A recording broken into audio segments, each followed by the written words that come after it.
स्वागत है आप सभी का हमारे साथ साप्ताहिक राशिफल में, जिसमें हम बात करेंगे 16 जून से लेकर और 22 जून तक इस वीक में क्या क्या होगा आपके साथ। देखिए, जब भी हम साप्ताहिक राशिफल की बात करते हैं तो हम मून के आधार पर करते हैं और पूरे ही हफ्ते अगर हम चंद्रमा की स्थिति देखें तो चंद्रमा मकर में रहेंगे, कुंभ में रहेंगे और मीन में भी रहेंगे और आखिरी दिन ये मेष में भी प्रवेश करेंगे। इसके साथ साथ इस हफ्ते देखिए सूर्य की स्थिति बहुत खास होने वाली है। सूर्य बुध के साथ तो है ही, लेकिन इस बार एक विशेष योग बन रहा है जिसे हम गुरु आदित्य योग कहते हैं, जो बहुत ही लाभकारी रहेगा, प्रतिष्ठा बढ़ाने वाला होगा सभी की। और ये साल में लगभग 1 या 2 बार ही होता है। तो बुध आदित्य योग के साथ गुरु आदित्य योग है और साथ ही साथ वीक के एंड में बुध भी चेंज होंगे। तो आप सभी पर इन चीजों का क्या प्रभाव पड़ेगा ये हम देखेंगे। मान प्रतिष्ठा बढ़ेगी, लाभ बढ़ेगा, लेकिन जो हम कह सकते हैं कि थोड़ा क्रोध का एहसास और गुस्सा सब में भरपूर रहेगा। तो ध्यान रखें और आइए हम स्टार्ट करते हैं अपने वीडियो को कि किन किन चीजों का आपको ध्यान रखना है। इस वीडियो में हम बात करेंगे सिंह राशि की और सिंह लगन की, यानी जिन लोगों की राशि भी सिंह है और लगन है उन सभी के लिए यहाँ पर हम इस वीडियो को देख सकते हैं। इसके साथ साथ एक और चीज कि जिन लोगों को नहीं पता है कि आपकी राशि कौन सी है, वो अपनी कुंडली खोलें और देखें कि चंद्रमा कहाँ प्लेस है। जहां भी चंद्रमा प्लेस है वहां नंबर 5 लिखा है, तो ये वीडियो आप ही के लिए है। इसे आप अपने नाम से भी रिलेट करके देख सकते हैं। देखिए, अगर हम आपके चार्ट की बात करें, क्योंकि साप्ताहिक राशिफल की बात कर रहे हैं, 16 जून से और 22 जून तक हम यहाँ पर साप्ताहिक राशिफल देखेंगे।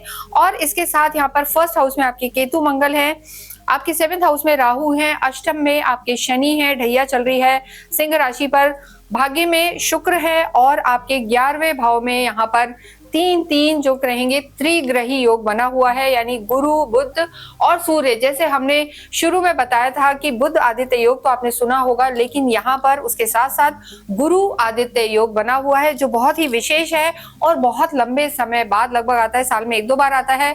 काफी विशेष रहता है, मान सम्मान बढ़ाने वाला, प्रतिष्ठा वाला। क्या क्या असर देगा ये हम यहाँ पर देखेंगे। लेकिन जब भी हम साप्ताहिक राशिफल की बात करते हैं तो उसमें चंद्रमा की स्थिति भी बहुत महत्वपूर्ण होती है, क्योंकि चंद्रमा हर 2.25 दिन में अपना स्थान परिवर्तन करते हैं। तो एक हफ्ते में लगभग 3-4 बार वो अपनी राशि को बदल लेते हैं। हफ्ते की शुरुआत देखें तो मकर, कुंभ में और मीन में चंद्रमा रहने वाले हैं। हफ्ते के एंड में वो मेष में आ जाएंगे। तो सिंह के लिए हफ्ते की जो शुरुआत है वो ठीक ठीक रहने वाली है। चंद्रमा आपके 6ठे घर में रहेंगे और गोचर में जब भी चंद्रमा 6th हाउस में आते हैं तो उन्हें बहुत ज्यादा हम ना तो अच्छा कहते हैं ना नेगेटिव कहते हैं। लेकिन यहाँ पर जो आपका हफ्ते का एंड होगा लगभग 20-21 तारीख जो होगी, वहां पर चंद्रमा की स्थिति आपके अष्टम में रहने वाली है। तो त्रिक भाव में, यानी अष्टम को अच्छा भी नहीं माना जाता, तो अष्टम में चंद्रमा आएंगे त्रिक भाव में। तो आपको कोई भी लाइफ में मेजर डिसीजन हो, चाहे पर्सनली या प्रोफेशनली, आपको इन 2 दिनों में खास ध्यान रखना है, 20 और 21 को। और हफ्ते के आखिर में फिर जो स्थिति बनी हुई है चंद्रमा की वो आपके भाग्य में आ जाएंगे, तो चीजें बेहतर होंगी। तो यहाँ सबसे पहले अगर हम आपके स्वास्थ्य की बात करें, क्योंकि देखिए सूर्य 15 को ही बदले हैं और बुध भी 22 की लेट इवनिंग को यहाँ से निकल के, यानी आपके लाभ भाव से निकल के और आपके 12वें घर में आ जाएंगे। तो कैसी स्थितियां रहेंगी। देखिए, अगर हम हफ्ते के पूरे हफ्ते में आपके स्वास्थ्य की बात करें तो थोड़ा सा ओवर थिंकिंग को आपको कंट्रोल करना चाहिए, गुस्सा कम होना चाहिए। अन्यथा यहाँ पर थोड़ा सा सिर दर्द की समस्या या बॉडी में पेन की समस्या आपको इस हफ्ते रह सकती है। इसके अतिरिक्त जैसा आपने बताया कि चंद्रमा 20 और 21 को थोड़े से लो रह सकते हैं, लो फील कर सकते हैं, क्योंकि चंद्रमा अष्टम में होंगे।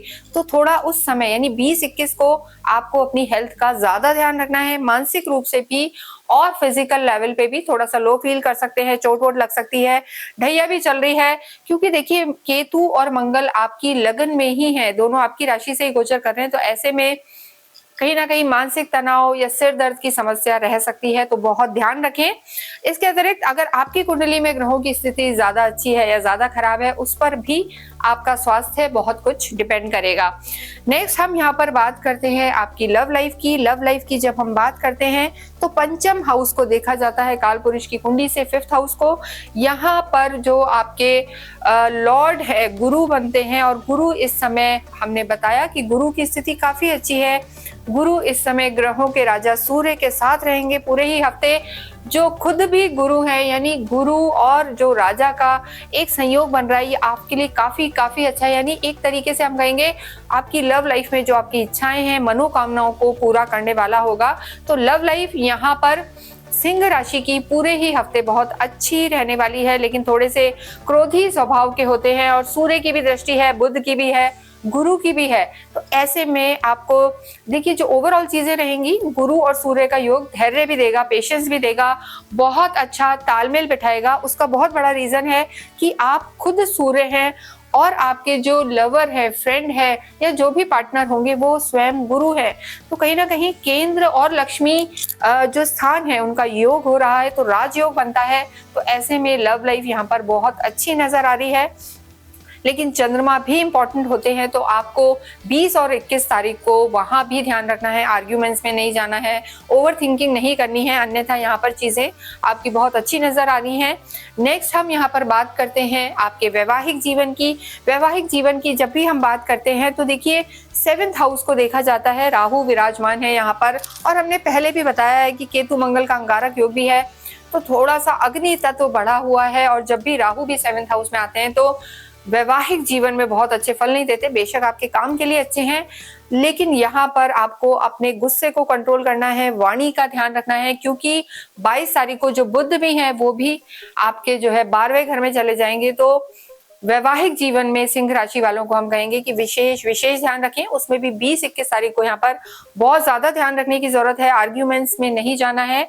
मंगल की भी दृष्टि है, और जब भी 1st हाउस में मंगल रहते हैं तो कहीं ना कहीं मांगलिक दोष और योग बना देते हैं। अभी मंगल का टॉपिक बहुत चल भी रहा है, तो ऐसे में आपको यहाँ पर ध्यान रखने की जरूरत है, क्रोध नहीं करना, आर्ग्यूमेंट्स में नहीं जाने। और राहु की उपस्थिति किसी तीसरे व्यक्ति के कारण भी यहाँ पर थोड़ी सी दिक्कत आ सकती है, चाहे लॉज हो या कोई और आपको मिसगाइड कर सकता है।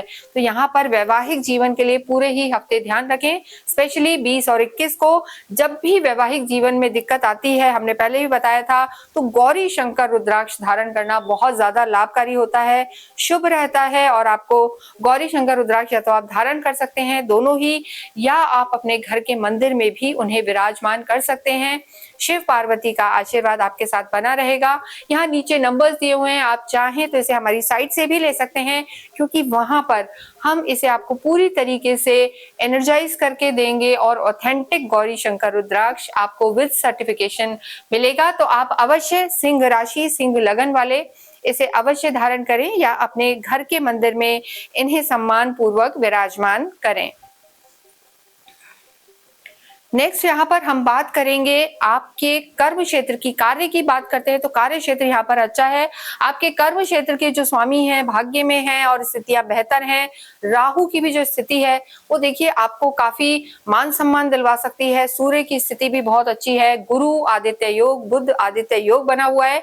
तो वर्क जो प्लेस है काफी अच्छा, एक्टिव, काफी एनर्जेटिक फील करेंगे। और साथ में 11th हाउस में सूर्य का होना, बुध का होना, गुरु का होना, जो भी लंबे समय से आपकी मनोकामनाएं थी सिंह राशि की, वो जरूर इस हफ्ते में पूरी हो सकती हैं। लेकिन अगर किसी भी तरीके का कोई सरकारी काम अटक रहा था तो इस हफ्ते वो भी आपको आपका हो सकता है, आगे बढ़ सकती हैं चीजें। बस आपको एक चीज का ध्यान रखना है कि जिम्मेदारियां बहुत बढ़ेंगी, प्रेशर्स होंगे, तो आपको उनको बहुत प्रॉपर वे में मैनेज करना है, ये जरूरी है, जल्दबाजी नहीं करनी है। धन की स्थिति भी अच्छी बनी हुई है, लेकिन जब हफ्ते का एंड होगा यानी 22 तारीख को बुध की स्थिति जो धनेश है वो आपके 12th हाउस में जाएंगे, तो खर्चे के योग रह सकते हैं। लेकिन ओवरऑल यहाँ पर कर्म और पैसा दोनों ही अच्छा नजर आ रहा है। इसके साथ साथ देखिए एक और विशेष चीज है कि थोड़ा सा जो लोग विदेशों में काम करना चाहते हैं उनके लिए भी योग यहाँ पर अच्छे बनने वाले हैं। विद्यार्थियों की स्थिति देखें तो विद्यार्थियों का भी स्थिति अच्छी है। गुरु 11वें भाव में है और 11वें भाव से खुद अपने ही घर को देख रहे हैं। गुरु आदित्य योग है, यानी जैसा हमने कहा कि बहुत अच्छा तालमेल, शिक्षा आपकी अच्छी, एकेडमिक्स में अच्छे रिजल्ट्स, बुद्धि तेज और काफी फायदे का समय है। ये हफ्ता है आपका। कोई भी मेजर डिसीजन हो, कोई एग्जाम हो, पर्सनल लाइफ में मीटिंग्स हो, तो आपको उसमें 20 और 21 को अवॉइड करना है। चंद्रमा अष्टम में रहेंगे। इसके साथ आध्यात्मिक आप रहेंगे, क्योंकि देखिए आध्यात्मिक जो गुरु है उनकी स्थिति बहुत अच्छी है। केतु आपकी लगन में है, जो कहीं ना कहीं मोक्ष के कारक होते हैं, संन्यास के कारक होते हैं। तो ऐसी स्थिति में बुद्धि आपकी इस समय बहुत पूजा भक्ति में लगी रहेगी, लेकिन क्रोध पर कंट्रोल रखना है। और भाग्येश की स्थिति भी बहुत अच्छी है। पहले मंगल नीच के थे, आपके भाग्येश मंगल हैं और पहले मंगल नीच के थे, लेकिन अब इस पूरे ही हफ्ते मंगल आपके लगन में रहेंगे, यानी त्रिकोण के स्वामी का, भाग्य के स्वामी का केंद्र में होना अपने आप में राजयोग है। तो काफी कॉन्फिडेंट फील करेंगे, स्ट्रांग रहेंगे और भाग्य आपका साथ देगा। पूरा ही हफ्ता आपका अच्छा रहेगा, लेकिन आपको अपने वैवाहिक जीवन में ध्यान रखना है, गुस्से पर कंट्रोल रखना है। इसके अतिरिक्त आप अवश्य ही सूर्य की आराधना करें, आदित्य हृदय स्त्रोत का पाठ करें, सूर्य को जल चढ़ाएं। और इसके साथ साथ जो हम कहेंगे कि आपको गणपति की भी आराधना करनी चाहिए, इससे आपको लाभ होगा।